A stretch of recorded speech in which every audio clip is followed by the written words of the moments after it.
어느 학자가 코로나19의 기간이 바벨론 포로 시대와 비슷하다고 비유를 했습니다. 주전 6세기 BC 500년대 유대인들은 너무 안일했습니다. 자신들은 하나님의 선택을 받은 선민이고 절대로 망하지 않을 것이고 예루살렘은 하나님이 거주하는 시온성으로 이 예루살렘 성은 세상의 어떤 공격에도 파괴될 수 없는 난공불락의 건축물이라고 착각했습니다. 많은 종교 교리를 만들어냈고 거대한 성전을 만들어 하나님을 마치 성전에만 계신 것처럼 신비화했습니다. 어떻게 보면 예루살렘 성전이라고 하는 웅장하고 아름다운 공간에 하나님을 가두어 놓고 있었는지도 몰라요. 그리고는 성전 제도라고 하는 고상한 그런 제도를 강조하면서 종교 관료들은 신적 권위와 성전 세금 등으로 부와 권력을 누리고 있었죠. 반면에 가난한 백성들은 성전 세금 내기도 벅찼고요. 삶을 살면서 가난에 허덕이고 가진 자들의 횡포에 시달리며 살았습니다. 그러다가 제국의 침략을 받은 거예요. 나라가 골마 있을 대로 골마 있었으니 종교, 정치, 정신상태 이런 게 다 그렇게 돼 있다가 터져버린 거죠. 그러니까 그대로 멸망해버리고 말았습니다. 그런데 유대인들은 포로 생활을 통해 정신을 차리게 됩니다. 전쟁 포로가 되어 노예처럼 끌려가서 남의 나라, 제국에서 그 나라를 위하여 일하고 있는 말도 안 되는 그 형태 속에서 그들은 각성을 하게 되는 거죠. 나라의 소중함을 알았고 신앙생활이 얼마나 소중한지를 깨닫게 되고 배웠습니다. 성전이 사라지고 성전이 보이지 않으니까 진짜 성전을 사모하게 되었고 그들의 안일하고 태평스러웠던 종교생활을 다 정말 얼마나 그들이 부족했는지를 이제는 영으로 볼 수 있게 된 거죠. 그리고 역사를 기억하며 기록하기 시작합니다. 고국에 언제 돌아갈지 모르는 포로지에서 그곳에서 태어난 다음 세대에게 결코 잊어서는 안 될 역사와 신앙을 전수하여 줍니다. 바벨론 강가에 나가 회개하면서 기도하면서 하나님을 찬양했습니다. 코로나가 무엇일까? 정치, 경제, 사회, 문화, 교육계 등 어딘들 코로나에 대해서 한마디 하지 않을 사람이 있겠습니까? 다들 한마디씩 10마디, 100마디라도 하라면 할 말이 많이 있을 겁니다. 우리는 우리 얘기를 하는 거예요. 우리 교회, 우리에게 있어 코로나가 무엇인가? 우리도 많은 얘기를 했지만 오늘 특별히 바벨론 포로 시대와 같다는 학자의 말에 동의한다면 지금 우리는 정신 차려야 할 때고 역사를 다시 기록해야 할 때입니다. 안락하고 편안하고 유유자적한 신앙생활을 벗어버리고 마치 성전이 사라져버린 것처럼 마치 예배할 자리가 없어진 것처럼 그러나 그 불편함 속에서 그 힘든 자리에서 다시 하나님을 찾고 갈망해야 할 시간이다. 그런 얘기가 되는 거죠. 그리하고 진정 하나님을 사모하는 마음, 불일 듯 일어나는 하나님에 대한 열망으로 우리가 다시 그것이 강야라 할지라도 그곳이 지하 어두운 작은 공간이라 할지라도 예배의 자리, 기도의 자리, 내가 산 제물이 되는 자리에 우리가 나아가야 할 때가 바로 코로나의 시간이다. 그런 말이 됩니다. 신앙생활의 본을 보여야 되고요. 다음 세대에게 신앙의 소중함을 일깨워주고 전해주어야 하는 거예요. 신앙생활 우리가 다 알지만 교양이 아닙니다. 멋부리는 게 아닙니다. 생명의 문제입니다. 예수 믿는 거 친목단체 동아리 모임 아닙니다. 절절함에 사모함에 생명까지 바칠 만큼 나의 모든 것, 나의 전 존재를 바쳐야 되는 거룩한 사명임을 깨달아야 하는 시간이 바로 이 코로나의 시간. 철저하게 불편하고 진심으로 하기 싫음에도 감당해야 하는 시간이 바로 코로나의 시간이고 예배의 시간이고 말씀의 시간이고 신앙의 시간이라는 것을 기억해야 합니다. 불평하고 불만하고 우리 교회는 또는 예수 믿는 게 왜 이렇게 거추장스럽고 힘드냐고 그런 말 할 시간이 아니라는 거죠. 신앙은 편안한 게 아니에요. 불편한 편의점이라는 책이 있었어요. 작년에 베스트셀러입니다. 아주 재미있고 한 번쯤은 꼭 읽어보고 그 속에 일어나는 유쾌함과 은혜를 한번 누려보면 좋아요.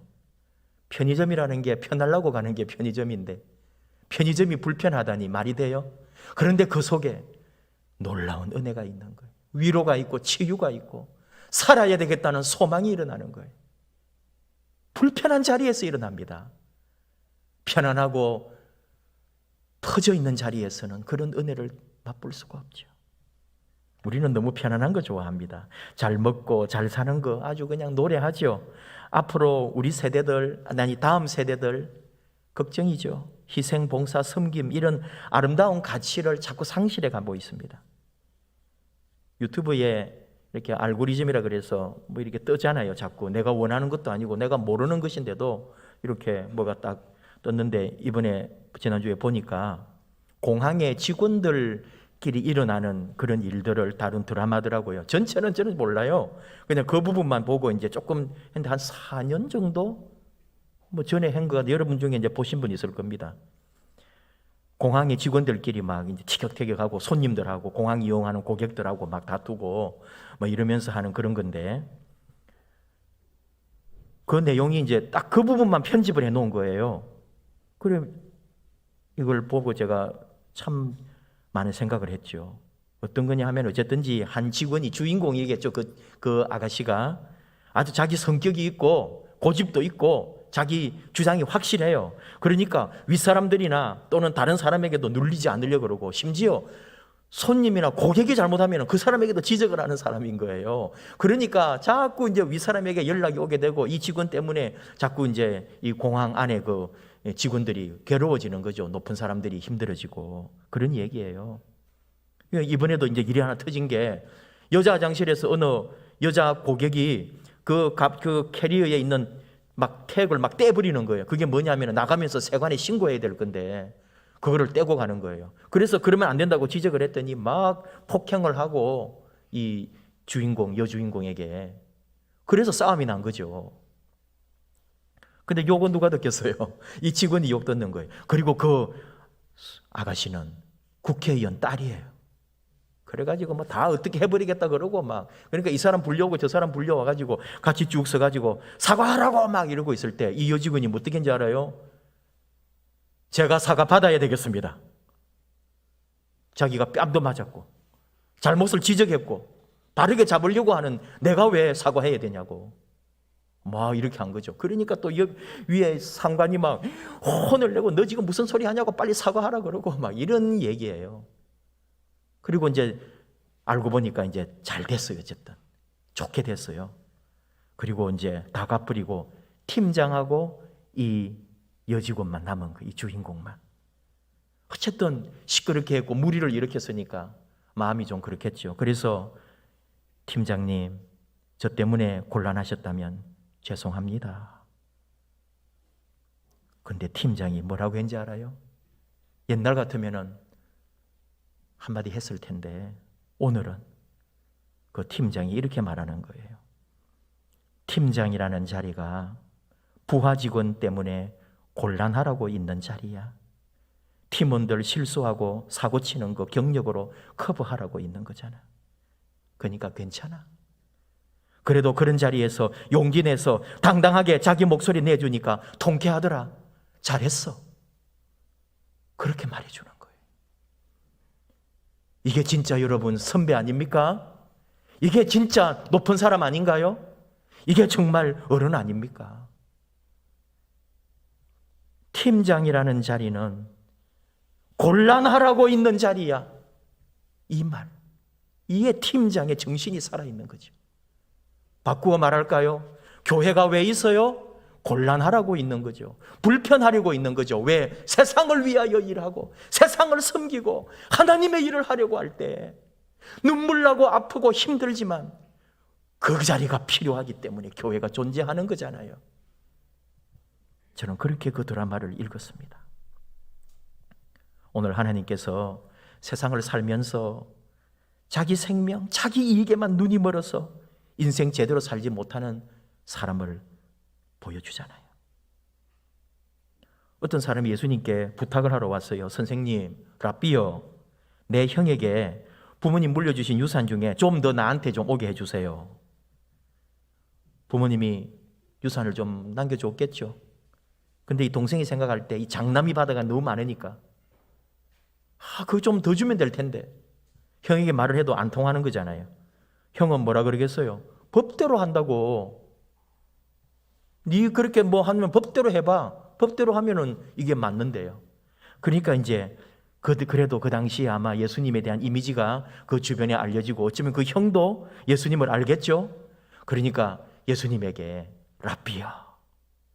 이게 여러분 랍비에게 이런 어려움이 있고 곤란이 있을 때 물어보고 랍비로부터 판단을 받는 그게 전통이 이스라엘에 있거든요. 그러니까 예수님을 당대에 랍비라고 불렀기 때문에 예수님 랍비에게 이걸 물어본 거예요.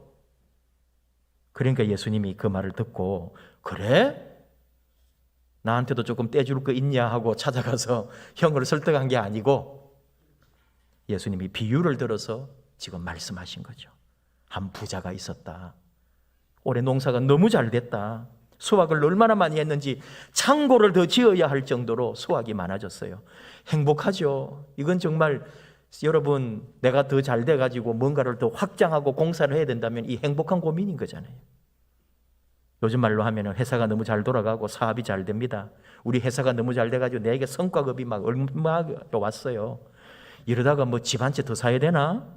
새로 적금도 한 2개 들여야 되겠고 주식이 좋은가 아니면은 어디 좀 투자할 데 없나? 돈 굴릴 기쁜 고민을 하는 지금 우리 모습인 거예요. 이때 하나님께서 부자에게 말씀하신 거예요. 우리에게 하시는 말씀인 거죠. 어리석은 자야, 오늘 밤에 네 영혼을 찾으면 네가 준비한 것이 누구의 것이 되겠느냐? 오늘 밤에 나 죽고 나면은 쌓아두고 두고 보고 즐기며 먹고 마시자고 한 저 많은 것들이 무슨 소용이 있느냐? 시어머니라면은 제일 괴로운 소리 예수님이 그러셨을 거예요. 이거 다 네 며느리 거 된다. 그렇게 쟁여놓지 마라. 어리석은 자여. 이 말에 주목해야 돼요. 왜 어리석으냐? 머릿속에 온통 자기 자신밖에 없는 거예요. 지 자신만 가득 차 있는 거예요. 곁을, 옆을, 이웃을 볼 눈이 없어요. 어리석다고 말씀하십니다. 내가 잘 되고 내가 잘 나가고 내가 부자 되고 내가 건강하고 내가 행복하고 내가 오래 살고 나만 잘 되면 되는 거예요. 남들이 힘들고 아프고 가난하고 남들은 초라해 보이고 남들은 왜 저렇게 못나고 어리석게 저렇게 살아? 왜 저렇게 열심히 안 살아? 나처럼 열심히 살아봐. 이런 식으로 생각하는 거죠. 다 그 조사해 놓은 거 보니까 부자 들이 느끼는 세상을 보는 눈이 있어요. 자기 자신에 대해서는 자신이 유능하다고 봅니다. 그리고 복을 받고 살고 있다고 생각하고요. 옳은 일도 하고 있고 세상에 좋은 일을 많이 한다고 판단한대요. 이게 설문조사한 결과입니다. 좀 부유하게 사는 사람이 느끼는 거예요. 그리고 다른 사람에 대하여, 상대에 대하여 좀 가난하고 그런 사람에 대하여는 어떻게 생각하느냐 하면은 게으르고 성실하지 않고 그리고 못났다고 생각해요. 저렇게 살 수밖에 없는 삶의 생각이나 태도를 가지고 있다고 생각을 해요. 재미있죠? 근데 하나님은 어리석은 자여 라고 말씀합니다. 너 자신만으로 가득 차 있는 그 삶은 진정한 삶은 아니에요. 자기중심적인 사람은 아무리 많은 것을 소유한다 해도 진정한 부자의 대열에 설 수 없습니다. 정말 하나님 말씀하시는 부의 번영의 은혜의 복을 누릴 수가 없는 거예요. 구약시대의 욥 같은 사람이 진짜 부자입니다. 부자로서의 누릴 만한 자격도 갖춘 사람이에요. 하나님께서 욥을 테스트하잖아요. 연단하고 시험합니다. 그런데 그 과정 속에서도 어떤 환경 속에서도 그는 하나님 앞에 진실하기를 소원했습니다. 부와 행복이 다 깨지고 가정이 깨지고 삶이 다 박살이 났는데도 욥은 욥기 31장에서 고백합니다. 만일 내가 소망을 금에다 두고 순금을 향하여 내가 의지하고 바라고 재물의 풍부함과 손으로 얻은 것이 많음으로 기뻐하였다면 이것은 재판에 해부될 죄악이요 그리하였으면 하나님을 속이는 것이리라. 욥은 그렇게 고백했습니다. 모든 것을 잃은 지금도 그는 하나님 앞에 그대로 이전처럼 진실하기를 원했고 그 하나님 앞에 정직하게 서 있었던 거죠. 그럴 때 하나님이 다시 높여주셨습니다. 욥은 모든 것이 하나님으로부터 온 은혜요 모두 다 하나님께 다시 드릴 것으로 그는 믿고 살았던 사람이에요. 욥이야말로 진실로 부유한 사람입니다. 풍성한 사람입니다. 욥기를 다시 보세요. 그 마음으로 다시 읽어야 되는 거예요. 시편 14편 1절 시인을 통해 하나님 말씀합니다. 어리석은 자는 그의 마음에 하나님이 없다 하면서 부패하고 행실이 가증하여 선을 행하는 자가 없다. 정말 몸으로나 영으로나 육신으로나 영혼으로 부유한 사람은 하나님에 대한 인식, 그리고 내 중심이 아닌 언제나 하나님으로부터 온 모든 것에 대한 감사와 감격과 다시 하나님께 은혜 갚음의 마음이 있는 거죠.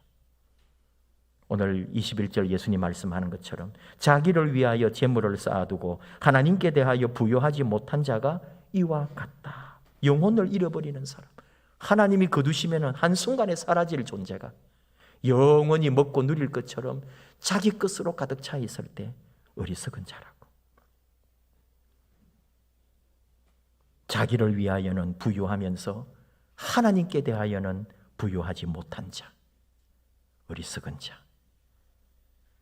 디모데전서 6장 7절 사도 바울을 통해 가르쳐 주십니다. 우리가 세상에 아무것도 가지고 온 것이 없음에 또한 아무것도 가지고 가지 못하리니 우리가 먹을 것과 입을 것이 있은즉 족한 줄로 알 것이니라. 말씀 그냥 눈으로 글로만 읽지 말고 이 말씀이 내 안에 생명 양식이 되도록 이 말씀 그대로 우리가 받고 살아야죠. 오늘 먹을 거 있고 오늘 입을 옷이 있으면 족합니다. 자기를 위하여 재물을 쌓아놓으면서 영혼을 돌보지 않는 어리석은 자라고 오늘 예수님은 우리를 지적해 주시는 거죠. 잠언 30장 7절에서 9절 지혜로운 사람의 기도문이 있습니다. 공동번역으로 제가 읽어봅니다. 하나님, 당신께 간청할 일이 두 가지 있습니다. 그것을 생전에 이루어 주십시오. 허황된 말, 거짓말을 하지 않게 해 주십시오. 가난하게도 마시고 부유하게도 말게 하소서. 먹고 살 만큼만 주십시오. 배부른 김에 하나님이 다 뭐냐 하며 배은망덕하지 않게 하시고 너무 가난한 탓에 도둑질하여 하나님의 이름에 욕을 돌리지 않게 해 주십시오. 이런 기도예요. 지혜로운 자의 기도라 그랬어요. 그러니 쌓아두는 것은 어리석은 일입니다. 근데 우리는 자꾸 쌓아두려고 그러고 모아두려고 그러고 버리지를 못하고 다 쓰지도 않고 죽을 때까지도 한 번도 풀어보지 않은 짐들을 우리는 가지고 산다니까요. 그러면서도 하나님께는 얼마나 인색한지, 자기를 위하여 재물을 쌓아두고 하나님께 대하여 부요하지 못한 자, 우리는 우리 자신을 바라보는 거예요. 주님의 교회 마찬가지입니다. 우리 교회가 뭔가를 쌓아만 두고 뭔가를 자꾸 쟁여두고 가지고 있는 것으로 우리가 기쁨을 누린다면 교회는 이미 그 교회의 존재성을 상실한 거죠. 불편해야 되는데, 편안하지 않아야 되는데, 여러분 우리가 이렇게 편하게 앉고 따뜻하게 또는 시원하게 모든 것이 다 안락하게 신앙생활하고 있는 거 하나도 좋은 일이 아니잖아요. 마룻바닥에서 이렇게 앉았다 저렇게 앉았다 발이 저리고 앉아있기도 힘들고 여름에는 덥고 겨울에는 춥고 그런 걸 다 겪어가면서 정말 이 한국 교회가 온 세계 교회는 천막에서 시작했는데 지금은 이렇게 좋은 환경 속에서도 도리어 신앙은 다 까먹어버리잖아요. 편안한 게 좋은 게 아니에요. 하나님은 편안을 말하지 않습니다. 안일한 삶을 말하지 않습니다. 우리 교회 사실 성장할 만큼 부흥할 만큼 다 됐잖아요. 이제 현상 유지하거나 침체될 일만 남아있는 거죠. 그러니까 지금이야말로 우리가 진정 교회를 돌아봐야 되고 교회의 기본, 믿음과 신앙생활의 기본으로 돌아가야 할 때가 바로 지금인 거예요. 얼마나 이 코로나 시간을 믿음의 눈으로 보면 감사한지요. 저 모든 것을 다시 정립할 때예요. 완전히 밑바닥부터 다시 기록할 때입니다. 그리고 다시 우리는 일어날 수 있는 시간을 지금 가지고 있는 거잖아요. 교회가 부흥하고 성장하는 길은 기본으로 돌아가는 것인데, 그 기본은 한 사람 한 사람이 자신을 돌아보고 반성하고 회개하고 진실하게 하나님 앞에 서야 되는 시간, 그 시간이 지금 이 시간이에요. 대한민국 나라 경제가 다시 살아나고 뭐가 어떻게 될 것 같지만, 그게 여러분 제도가 바뀐다고 그런 거 아니잖아요. 정말 우리나라가 제대로 된 좋은 나라 되려면 국민 한 사람 한 사람이 그의 마음에 소유욕과 욕망과 세상의 권력 야망을 버리고 이웃을 돌아보고 사랑하고 내게 족한 줄 알고 내 것으로 만족할 수 있는 삶이 될 때 대한민국이 진짜 경제가 살아나는 거지. 소유욕과 욕심으로 지금 이렇게 가득 차 있고 더 많이 가지려고 하는 이 시대는 어떤 정부가 들어오고 어떤 나라가 돼도 소망 없는 거죠. 부흥과 성장이라고 할 때 그 본질은 결국은 변화와 성숙으로 이어져야 된다. 부흥 성장이 외적인 모양이라면 변화와 성숙은 내적인 표현입니다. 부흥하기보다 변화해야 되고 성장하기보다 성숙해야 한다는 것, 이게 교회의 참 모습이고 우리 성도의 바른 신앙 태도입니다. 자기를 위하여 재물을 쌓아둔 부자가 부족한 게 그런 거였어요. 성공, 성장, 부흥 이런 것에 눈이 멀어 있는 거죠. 내적 영혼 돌봄을 잊어버린 거예요. 성숙한 인격으로 나아가는 길은 몰랐던 거죠. 고린도전서 13장 11절, 하나님께서 사도 바울의 고백을 통해 우리에게 가르쳐 주십니다. 내가 어렸을 때는 말하는 것이 어린아이와 같고 깨닫는 것이 어린아이와 같고 생각하는 것이 어린아이와 같다가 장성한 사람이 되어서는 어린아이의 일을 버렸노라. 어린아이의 순수함과 진실함을 버렸다는 얘기가 아니죠. 철없고 자기밖에 모르고 소유하고도 더 움켜쥐려고 양보할 줄 모르는 이기적이고 지극히 동물적인 아이의 모습에서 이제는 나누고 베풀고 내 손을 펴는 더 성숙하고 더 하나님의 마음의 기쁨이 되는 삶으로 성장해 가고 있다는 거예요. 성숙해 가고 있다는 거예요. 우리 교회가 새로운 부흥을 꿈꿉니다. 그리고 새로운 성숙을 우리는 바라보고 있는 거예요. 뭐가 필요할까요? 기도하는 자리, 더 속이 꽉 차 있는, 말씀으로 무장되어 있는 그런 교회, 그리고 성도님들이 나아가는 세상 곳곳마다 아름다운 그리스도의 발자취를 남기는 그런 삶으로 이어지는 교회, 그것이 우리 교회에 필요한 거지. 사람 많아가지고 꽉 채워서 보기 좋은, 사람 눈에 보기 좋은 성도 많고 교회 사람 많은 그런 교회가 아니죠. 눈물과 숨은 기도가 있는 교회. 여러분 혹 사업이 잘 되나요? 조금 코로나 시대에 내가 자랑은 하지 않지만 남들보다 더 뭔가 풍성해지고 경제적인 이익이 더 많아졌나요? 그때가 언제일까요? 나를 돌아보고 기도하는 시간이라 이 말이에요. 내 안을 살필 때가 바로 지금 이 순간이구나. 사순절 두 번째 주일입니다. 너무 거창한 얘기하지 말자 이 말이에요. 불편을 감수하는 교회 생활. 외적으로는 좁고 답답하고 춥고 덥고 설교도 마음에 안 들고 누구도 마음에 안 들고 저 사람 때문에 마음에 안 들리고 저 사람 입은 옷도 거슬리고 그런 외적인 불편까지도 다 감수하자는 거죠. 그게 교회니까. 내 안에 있는 답답하고 힘들고 아픈 심정도 다 그대로 안고 우리는 하나님 앞에 같이 가는 거예요.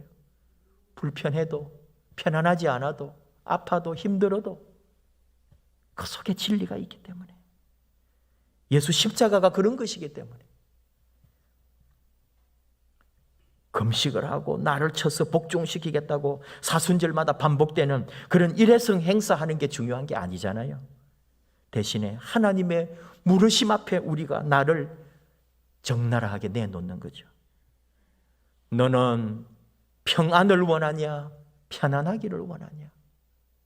주여, 저는 편안이 아니라 주의 평안을 원합니다. 비록 부족해도 가진 거 없어도, 몸은 아프고 힘들어도 우리 주님이 주시는 평안을 원합니다. 주님 주시는 평화, 안식, 위로, 그리고 화평, 화목을 원합니다. 나 한 몸 편안하게 두 다리 뻗고 잘 사는 거 원하지 않습니다. 우리 교회가 그런 편안하고 좋은 거 찾아가는 그런 교회 되기 원하지 않습니다. 불편하고 내가 일을 더 해야 되고 내 수고가 더 들어가야 되고 내 눈물과 내 피를 더 뿌려야 하지만 그 교회가 주의 교회기에 나는 주님의 교회 감당하기 원합니다. 이게 우리의 기도요. 그게 교회요. 그게 그리스도인인 거죠. 샬롬. 진짜 우리가 원하는 것은 그런 평화. 사순절 또 이 코로나의 시간에 평안이냐 편안이냐 할 때 주여, 우리는 주님 주시는 평화의 자리, 샬롬의 자리, 십자가에서 누리는 내 영혼의 평안을 더 원합니다. 이 고백과 함께 이 모든 시간 믿음으로 승리하는 저와 여러분 되기를 축복합니다. 기도하십시다. 하나님 아버지, 감사합니다. 우리에게 주시는 아버지 말씀을, 아버지 은혜, 우리 아버지가 우리에게 원하시는 바를 저희가 압니다. 아는 대로 행하게 하시고 믿는 대로 실천하게 하시고 그 믿음을 따라 그리스도의 아름다운 덕에까지 이르는 귀하고 복된 하나님의 자녀로 세워주시옵소서. 아버지, 불편을 감수하기 원합니다.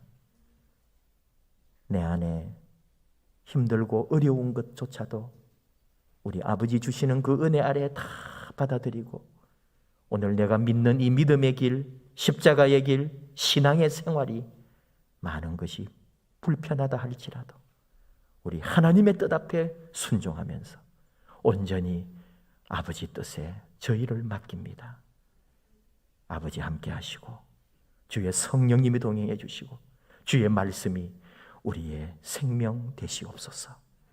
예수님 이름으로 기도하옵나이다. 아멘.